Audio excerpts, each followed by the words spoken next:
welcome back to Tell Me Your Ghost Story. I'm your host, Cassie Askin, and today we hear Evan's stories. In 2009, Evan and his group of friends spent most of their nights deep in the woods of Arlington, Massachusetts, one of the only places they could get away with drinking in peace.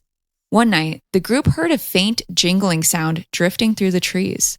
At first, they ignored it, but the sound kept getting closer.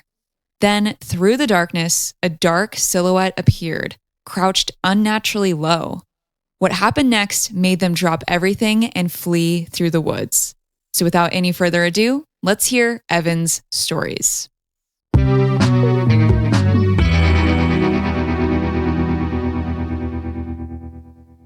Hey, Evan, tell me your ghost story. All right. Thank you for having me. So this story takes place in around 2009. I was a junior in high school, and this involves a group of my friends from high school as well. Going around the room, from what I remember, it was myself, my friend Sam Whitney, who I've known since I was 3 years old, preschool all the way up. My buddy Austin, who's also my bandmate. I've known him since I was a freshman in high school. There was also Joe Zoller, also a bandmate of mine, known him since freshman year. And I believe my buddy John Fitzgerald was there, childhood friend, 3 years and up, all the way up, known him. And then our friend from high school, Joe Daly. And essentially, in Arlington, it's not a very big town, but it's a very historic town. The Revolutionary War literally was fought right, on Mass Ave, the Jason Russell House, which was right down the street from my house. So there was reenactments all the time growing up. And as kids, we never really fully appreciated the history, the bloodshed that went on there. But, as we moved away, we realized, wow, this is pretty cool. We grew up here. So in high school, as kids do, we liked to partake in drinking, and there's no real place publicly you can do that. So we would, go to the woods, and there was plenty of places in Arlington to drink. They all were in the woods, ironically, except for the parking lot, because that was like the obvious one where if all the other places were taken, we went to the lot. There was Monotony Rocks Park, there was Thorndike, and then there was Arlington Great Meadows. Now, Arlington Great Meadows was the largest out of all of them. So if you went there by yourself, chances are you were going to get lost. So you had to be with one of the guys from Arlington, because we went to Arlington Catholic, which is kids from all over different towns coming to, not just Arlington. So when they would come hang out and drink with us, we would have to show them the ropes. And there's two ways you can get into there. We had known about Arlington Great Meadows as kids because it was right off of the bike path.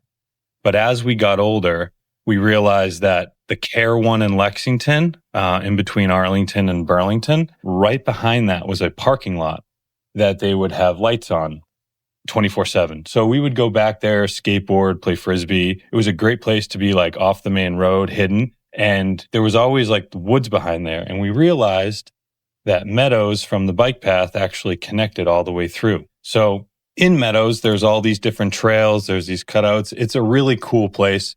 If you're walking back there, like, this is a great place to play hide and seek because there's so many little paths, nooks and crannies. So as high school went along, that became a regular place for us to hang out at.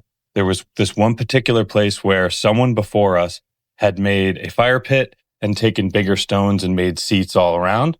So that was our area. It was literally right up, maybe 10 feet off of the trail, maybe 100 yards in from the parking lot. And it was right next to a big open field area that was quite beautiful. So like when you were there at night, you could look up and you could see the stars. And that was on the right of us where the trail was. To the left of us was a hill with tons of tree line. So this particular night we were playing, I don't know if you've ever heard of Edward Forty Hands. Okay, so yeah, high school kids playing Edward Forty Hands. I was the only one who had a vehicle at the time, so I was not partaking in this. I was just witnessing the whole thing. So we're there, and like I said in the beginning, it was the group that I had discussed, and we're hanging out, and it's around 9:45, 10:15 at night. We start hearing this chang, like a jangling, like of chains. It's not consistent enough for it to be chains, but it sounds like a dog collar, where it's like happening in periodic increments, like a dog's running. We're like, whatever, people walk their dogs here all the time, no big deal. But we don't see any flashlights. So we're like, all right, maybe it's a dog loose. We'll keep an eye out for it. Because we're those types of kids. Like we would stop what we were doing if we found a stray dog, because that's an adventure in and of itself. And so it starts in the open field to the right of us. and it's going down. So we can see into the field and there is nothing there. We can't see anything, but we can hear it moving. And I would say it's about 75 yards away from us. That's a pretty good distance. We're like, all right, whatever, it's a dog. If it comes closer to us, we'll figure it out. We're not going to go investigate. It starts getting closer to us in a semicircle. So now it's about 40 to 50 yards away, and we keep hearing it. We're like, all right, whatever, it's fine. We start getting concerned when we hear it come up onto the hill above us, and we hear the jangling. And as soon as we stop talking, we hear it stop, the sound, and then a stick break. And this is like maybe about 20 yards away. And my buddy Fitz was messing with the fire with a stick, and he just like nonchalantly stands up and throws the stick up the hill towards the area to see if it's an animal, to see if it'll move. And we see a shadow individual that has to be at least 6 to 8 feet tall stand from all fours, meaning we had seen the silhouette of where it was, and we saw the silhouette stand straight up, arms, legs, head, torso. You could see it all in the silhouette. It turned to the left and took off at unreal speeds. We all dropped everything, or tried to drop because they're taped to your hands, and took off. It was the first time I had ever my heart was like in my ears because I was terrified, and I was like, I don't have to outrun this thing. I just have to outrun my friends. We got back to the car. All of us were like, did you see that? Did you see this? We all recounted the same thing. We tried to go back in there that night, and we were too creeped out. From that day on, we never went back to that one particular area. We always stayed in the parking lot. And my buddy Fitz became kind of obsessed with this, and he did a little bit of research. And, Arlington, our mascot is the spy ponder, which is a Native American. All this conservation land, like I have a couple arrowheads that we found in Arlington Great Meadows. And I know what it's like to be around the presence of an entity that has experienced great emotion. Like, I'll get into some stuff later about my house, but I didn't feel any of that. It was just sheer anxiety and just terror. And this thing was massive, and how fast it was moving through the trees. We went back and looked, there was no trail up there. So it had to have been running through the trees. And it was horrifying. I think what we saw was, we essentially saw probably a Native American entity, something that we should not have seen. We were there at the right time. I remember it distinctly being a full moon, and like the moonlight was very, very bright that night. Yeah, we never went back. And the nursing home right behind that area, we never had any concerns or any issues like that before. People who've worked at the nursing home never said that they had any issues like that. There was no prisoner escapes at all at that time. It was bizarre. It was very bizarre. From the time you first saw it to like you no longer saw it, how long would you say you had eyes on it? It's tough to tell because like when you're in shock like that, hyperfocus kicks in and kind of it's like slow-mo. So it was almost like within us, like all breathing, the thing stood up, turned, and took off. We didn't even look at each other. We just booked it. We were out of there, running so fast. Of course, we were laughing along the way because it was so scary. And if that was a prank, that was the most well-done prank I've ever experienced, and it still haunts me to today. So if somebody watching this did that, congrats. You won. When you like talked about it afterward, did everybody see the exact same thing, or did anyone describe it differently at all? So everyone described it the same: tall, very slender, dark profile. I had a text chain this weekend after I had talked to you, and I asked them all, and I said, what do you recount? They all said it started getting closer, stopped, stick broke, thing stood up and took off. The other guys were a little freaked out. I'm more open with stuff like that. Like, I'm just like, yeah, whatever, dude. Like, we have 5 senses. There's so many other things that could be perceived. And I'm a big believer in this stone tape theory as well. And the amount of like hard rock deposits that are in that area, I'm wondering that's probably why they made it conservation land, because it was so difficult to build on. But it's right behind the Waldorf School in Lexington, or off Bryant Street. in Arlington headed into Lexington. So if any of your viewers are in that area or on the Minuteman Rail Trail and want to check it out, it's unbelievable. It's hard to believe that that would be inside of a city, you know?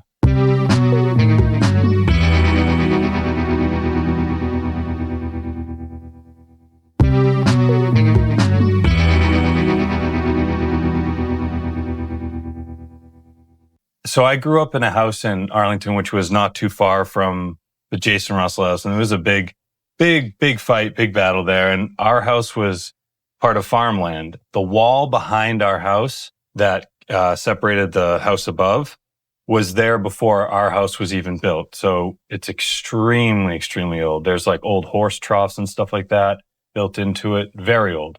Didn't know that until pretty recently, but it explains a lot. We do know that there was a death in this house. This house was in right off of Spy Pond, so there is an active water source right by. It's a nice colonial house. There was, I'll say, 3 that I remember distinct things that have happened over the years. The first one was when me and my sister were little, my aunt, like the cool aunt, gave us a Ouija board thinking it was cool.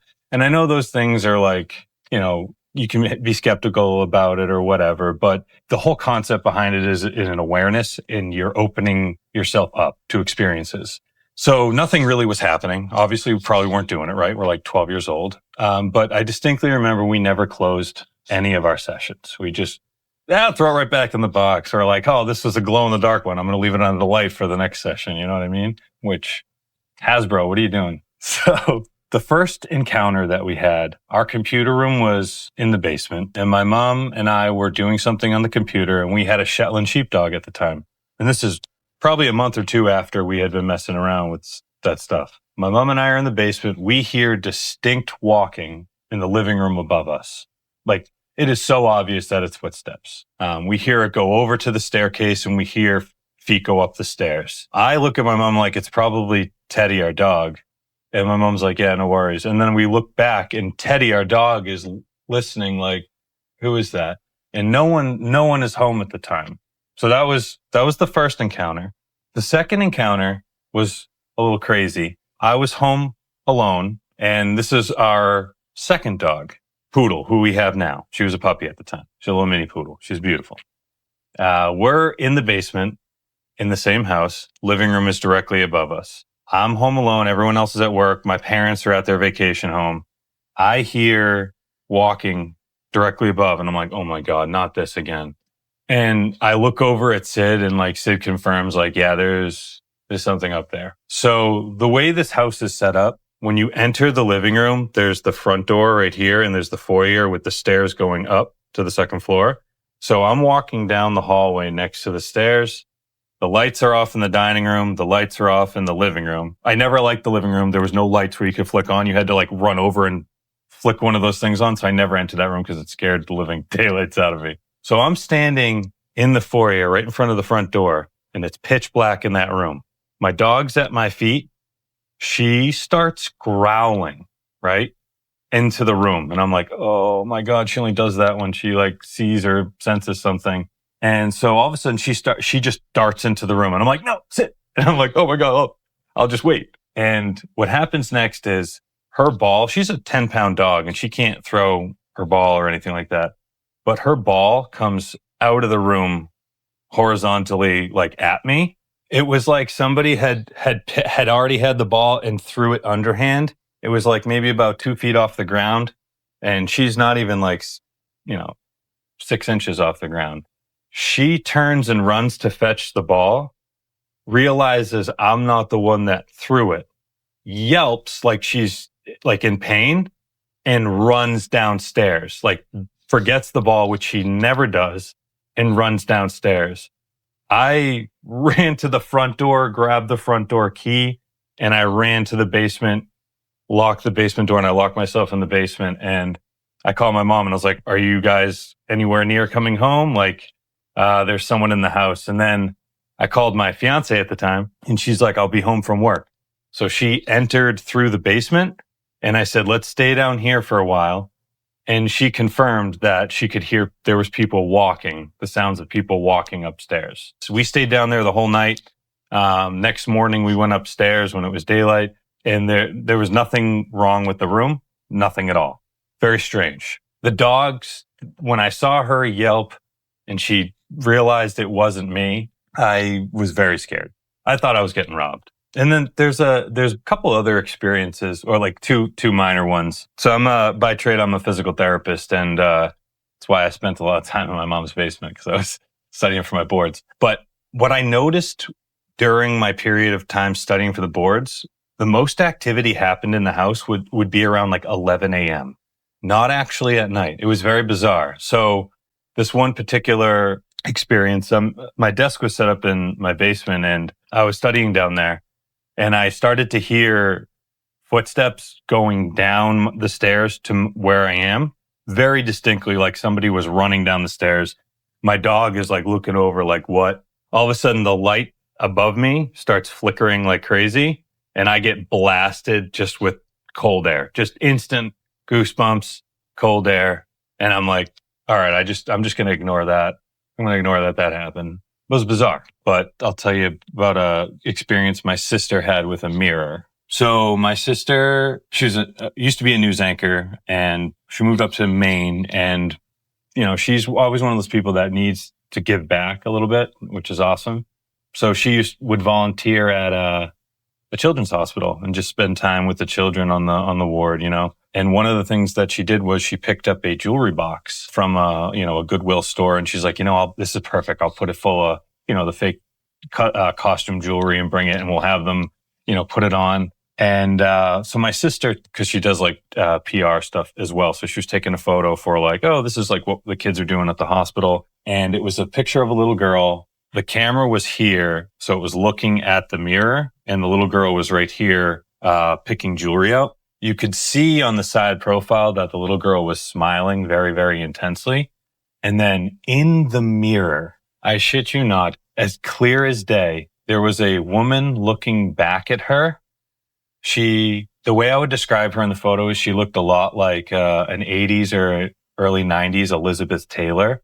I need y'all to stop what you're doing. If you're driving, pull over, put the car in park. If you're cleaning your house, put down the broom. If you're doing homework, slam your Chromebook shut and head to @tellmeyourghoststorypodcast on Instagram to see this picture. Look for the Instagram photo post for this episode, Evan's story, Figure in the Woods, and it'll be posted in that carousel.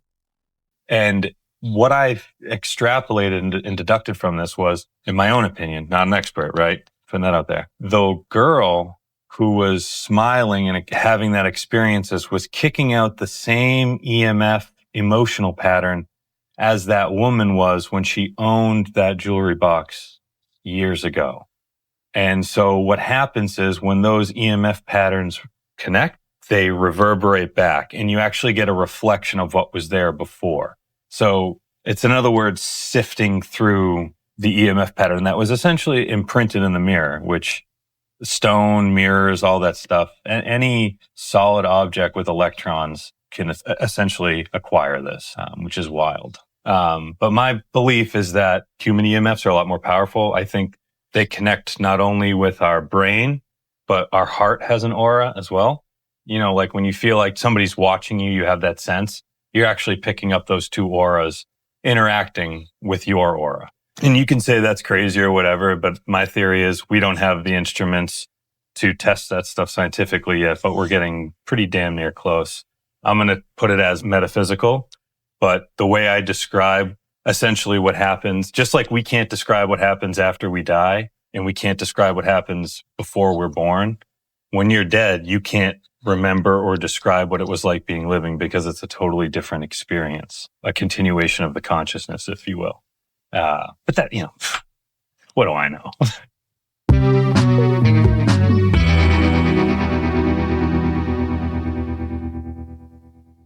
Thank you so much to Evan for sharing his stories. You can find his band, Binge Magic, on Spotify. Please show your support of the show by rating and reviewing the podcast wherever you listen. It really makes a difference.